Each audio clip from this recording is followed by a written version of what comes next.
magtatanim tayo ng luya at ang lalim ay ganari oh. Pwedeng malalim pa dito. Just mga hanggang tuhod.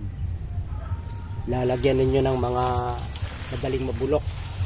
Ito yung mga sanga na itong tuyo na malapit ang mabulok. Ito yung mga dahon-dahon, maganda. Kaya malalim. Marami kayong mailagay sa ilalim.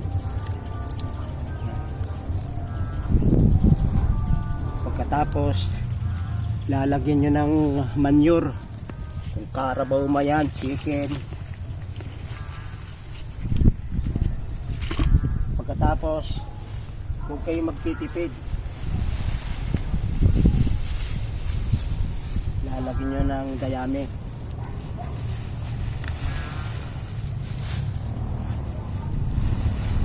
At ang pinakamahalaga yung sinunog na ipa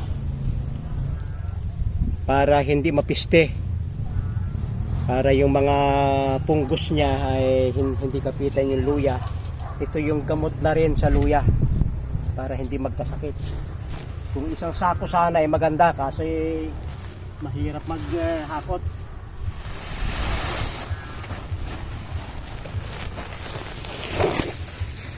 Ngayon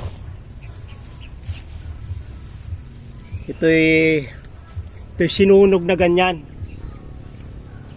Nakahingi ako dun sa palayan.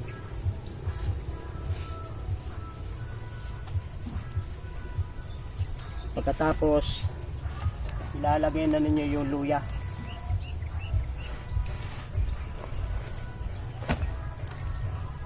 Sapagkat ito ay malalaking kuhan, pipitas, ikakuan lang nyo ng ganyan.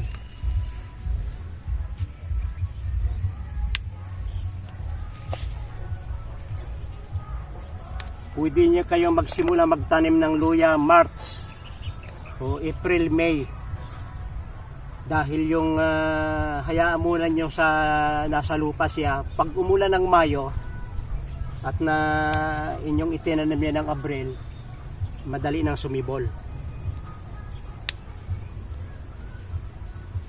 Ang dahilan kaya pipirasuhin para sumulo yung marami dyan. Pwedeng makapal, pwedeng mas marami pa dyan kasi mahal ang luya ngayon 100 kwan, 180 ang kilo sa palengke.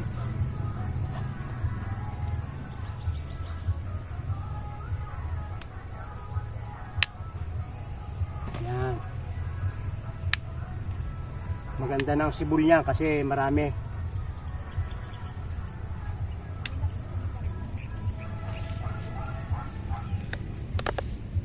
Pagkatapos lalagyan nyo ng dayami.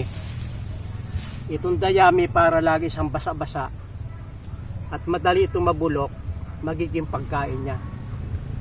Yung manok sa ilalim, mga dahon-dahon, pagkain ng ugat. Yan namang iibabaw yan, yung lamay iibabaw. Kakainin din niya itong kwan. Kung may stock sana kayong dayami, na pag ito'y tumubo ng ganyan nakataas ay lalagyan nyo ng panibagong patong na dayami. Mas maganda ang laman nun ay malinis, walang lupa at patong-patong. Naka-layer yan.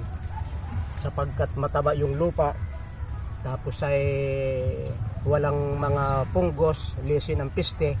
Ang magiging problema lang ninyo yung uod, ay madali naman yung uod, ang mahirap, mabulok yung puno. Ito hindi mabubulok yung puno dahil talagang napakahusay nitong ipa.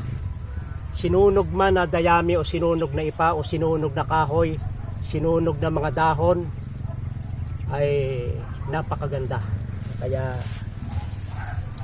1 month lang ito matataas na.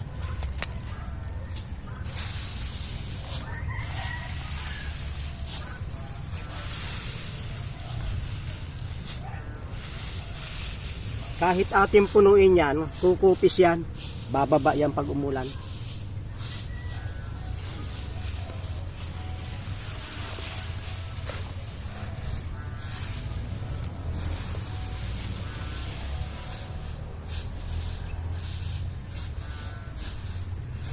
yan ay hindi yan magkakadamo dahil makapal yung pata, yung makapal yung tabot.